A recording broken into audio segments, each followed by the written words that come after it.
Shalom saudara-saudara yang dikasihi oleh Tuhan.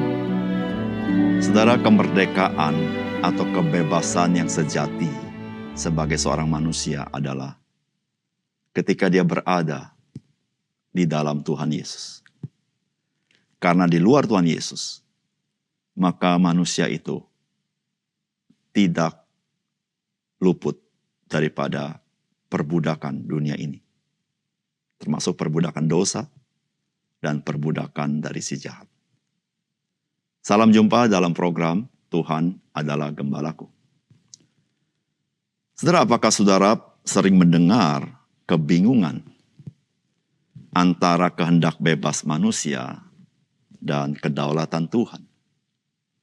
Saudara, ada begitu banyak orang, termasuk orang Kristen, yang tidak dapat menerima bahwa kedaulatan Tuhan itu melanggar kehendak bebas manusia. Bahkan ada orang Kristen berpandangan bahwa sesungguhnya keselamatan di dalam Kristus tergantung kepada manusia, apakah ia mau percaya atau tidak. Saudara, pertanyaan yang sangat hakiki adalah, apakah sungguh manusia masih memiliki kehendak bebas di dalam dunia ini? Saudara, Alkitab memberitahukan kepada kita bahwa seluruh manusia sudah jatuh ke dalam dosa. Dan manusia sudah menjadi budak dosa dan dibelenggu oleh si jahat. Sehingga saudara, manusia tidak hidup secara netral. Yang dimaksud tidak netral adalah manusia hidupnya selalu mengarah kepada dosa dan kepada si jahat. Oleh karena itu saudara-saudara, kita mengerti apa artinya bertobat. Bertobat itu artinya berbalik arah. Dari tendensi kepada dosa dan kepada si jahat, berbalik kepada Tuhan. Saudara, itu artinya bertobat. Saudara, mari kita membaca firman Tuhan dari Lukas pasal 7 ayat 18 sampai 35. Ketika Yohanes mendapat kabar tentang segala peristiwa itu dari murid-muridnya, ia memanggil 2 orang dari antaranya dan menyuruh mereka bertanya kepada Tuhan, "Engkaukah yang akan datang itu atau haruskah kami menantikan seorang lain?" Ketika kedua orang itu sampai kepada Yesus, mereka berkata, "Yohanes Membaptis menyuruh kami bertanya kepadamu, engkaukah yang akan datang itu atau haruskah kami menantikan seorang lain?" Pada saat itu Yesus menyembuhkan banyak orang dari segala penyakit dan penderitaan dan dari roh-roh jahat, dan ia mengaruniakan penglihatan kepada banyak orang buta. Dan Yesus menjawab mereka, "Pergilah dan katakanlah kepada Yohanes apa yang kamu lihat dan kamu dengar. Orang buta melihat, orang lumpuh berjalan, orang kusta menjadi tahir, orang tuli mendengar, orang mati dibangkitkan, dan kepada orang miskin diberitakan kabar baik. Dan berbahagialah orang yang tidak menjadi kecewa dan menolak aku." Setelah suruhan Yohanes itu pergi, mulailah Yesus berbicara kepada orang banyak itu tentang Yohanes. "Untuk apakah kamu pergi ke padang gurun, melihat bulu yang digoyangkan angin kian kemari? Atau untuk apakah kamu pergi melihat orang yang berpakaian halus? Orang yang berpakaian indah dan yang hidup mewah, tempatnya di istana raja. Jadi untuk apakah kamu pergi melihat nabi? Benar, dan aku berkata kepadamu, bahkan lebih daripada nabi. Karena tentang dia ada tertulis, lihatlah, aku menyuruh utusanku mendahului engkau. Ia akan mempersiapkan jalanmu di hadapanmu. Aku berkata kepadamu, di antara mereka yang dilahirkan oleh perempuan tidak ada seorang pun yang lebih besar daripada Yohanes. Namun yang terkecil dalam kerajaan Allah lebih besar daripadanya."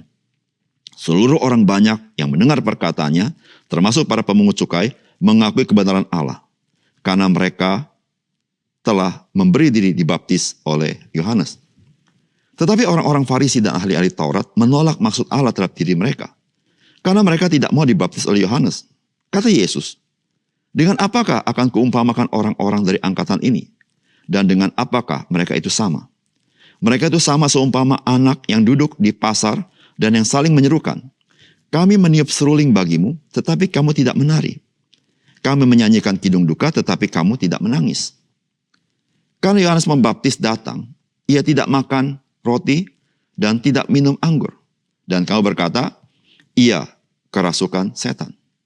Kemudian anak manusia datang, ia makan dan minum, dan kamu berkata, lihatlah, ia seorang pelahap dan peminum, sahabat pemungut cukai, dan orang berdosa. Tetapi hikmat dibenarkan oleh semua orang yang menerimanya. Saudara yang dikasihi oleh Tuhan, kedatangan Yesus Kristus yang pertama kali 2000 tahun yang lalu, selain telah dinubuatkan di dalam perjanjian lama secara detail, namun juga didahului oleh seorang yang bernama Yohanes Pembaptis untuk mempersiapkan umat Tuhan bagi kedatangan Tuhan Yesus. Melalui Yohanes Pembaptis, maka Allah menyatakan siapakah Yesus Kristus, sehingga umat Tuhan bisa mengenalnya. Dan saudara, bagaimanakah sikap orang-orang Yahudi ketika Yesus datang? Dan bagaimanakah respon dari pemimpin agama, yaitu agama Yahudi, terhadap kedatangan Tuhan Yesus pada waktu itu? Saudara, mari kita mendapatkan pesan firman Tuhan bagi kita. Yang pertama, waspadailah spirit zaman akhir. Yaitu di zaman akhir, manusia mendengarkan apa yang mereka suka untuk didengarkan. Dan bukan mendengarkan kebenaran firman Tuhan. Saudara, firman Tuhan berkata, kata Yesus, dengan apakah akan kuumpamakan orang-orang ini? Dan dengan apakah mereka itu sama? Mereka itu seumpama anak-anak yang duduk di pasar dan yang saling menyerukan. Kami meniup seruling bagimu, tetapi kamu tidak menari. Kami menyanyikan kidung duka, tetapi kamu tidak menangis. Karena Yohanes Pembaptis datang, ia tidak makan roti dan tidak minum anggur. Kamu berkata ia kerasukan setan. Kemudian anak manusia datang, ia makan dan minum. Dan kamu berkata, lihatlah, ia seorang pelahap dan peminum, sahabat pemungut cukai dan orang berdosa. Saudara, percayakah zaman ini mempunyai arus yang sangat besar? Dan ketika engkau dan saya tidak mengikuti arus itu, engkau menjadi orang yang dilihat sebagai orang yang aneh. Saudara, kita sebagai orang Kristen, kita selalu berjalan melawan arus besar itu, yaitu arus dunia ini. Saudara, salah satu ciri daripada manusia di zaman akhir, itu nyata dari apa yang Yesus sampaikan di dalam bagian firman Tuhan ini.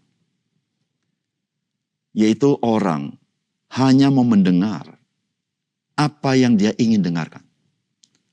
Tetapi dia tidak pernah mau mendengar apa yang Allah ingin katakan kepadanya.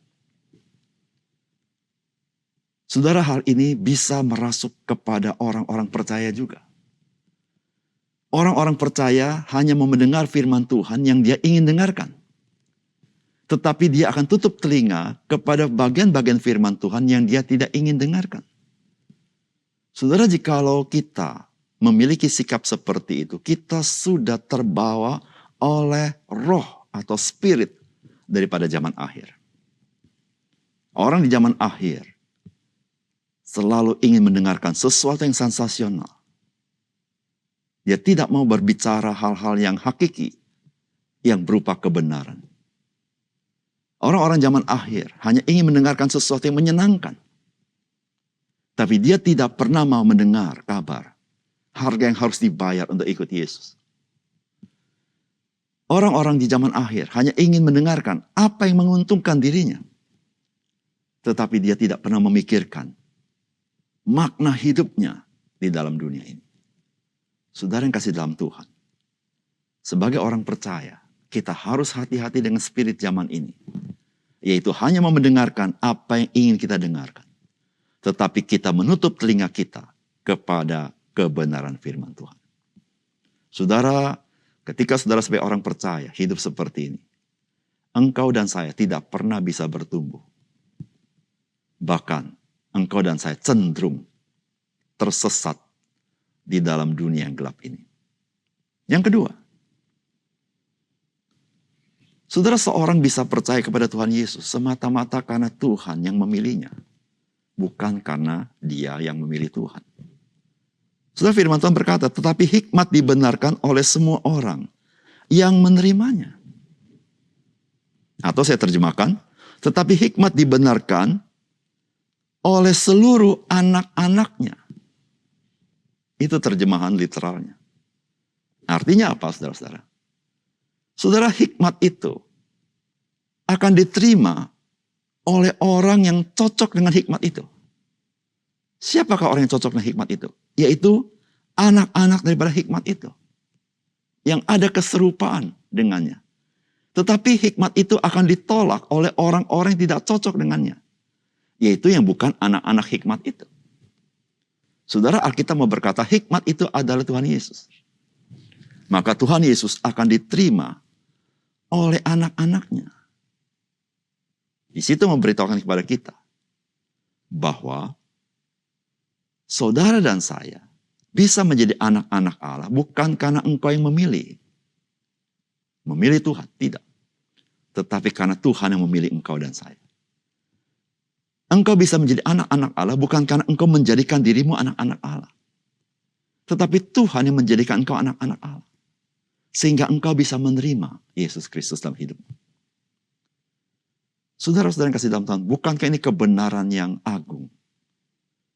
Yang kita tidak dapat pahami jikalau tidak dikatakan oleh firman Allah. Karena pada umumnya manusia merasa mereka sebagai orang-orang yang mandiri. Yang sudah dewasa. Bisa mengambil keputusan sendiri. Manusia merasa dia tahu mana yang baik, mana yang benar, mana yang salah, mana yang tidak baik.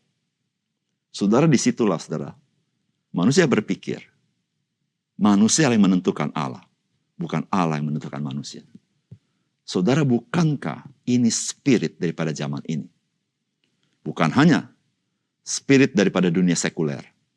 Tetapi masuk kepada spirit orang-orang yang percaya adanya Allah. Yaitu merasa, saya bisa. Saya bisa. Bukan Tuhan pilih saya. Saya yang pilih Tuhan. Saudara yang kasih dalam Tuhan. Jikalau saudara boleh mengenal Yesus. Saudara menjadi anak-anak Allah. Saudara, Tuhanlah yang menjadikan saudara. Sehingga saudara boleh menerima dia dalam hidup saudara. Hikmat itu dibenarkan oleh anak-anaknya. Mari kita berdoa. Bapa surga, terima kasih untuk kebenaran firman-Mu. Supaya Engkau menolong kami, mengajar kami bagaimana kami waspada dengan spirit zaman ini, yaitu mau mendengarkan apa yang kami ingin dengar. Tapi kami tidak pernah mau mendengar kebenaran firman Tuhan. Ya Tuhan, spirit zaman ini juga manusia merasa dia sanggup memilih Tuhannya. Dia tidak percaya Tuhan memilih dia. Ya Tuhan, tolong kami. Kami mengenal kebenaran seperti ini. Supaya kami juga melihat betapa kasih Tuhan kepada kami. Bukan kami memilih Engkau lebih dahulu, tapi Engkau yang memilih kami. Sehingga kami boleh menjadi anak-anak Allah dan menerima hikmat itu. Tuhan, terima kasih untuk firman-Mu. Dalam nama Tuhan Yesus kami berdoa. Amin.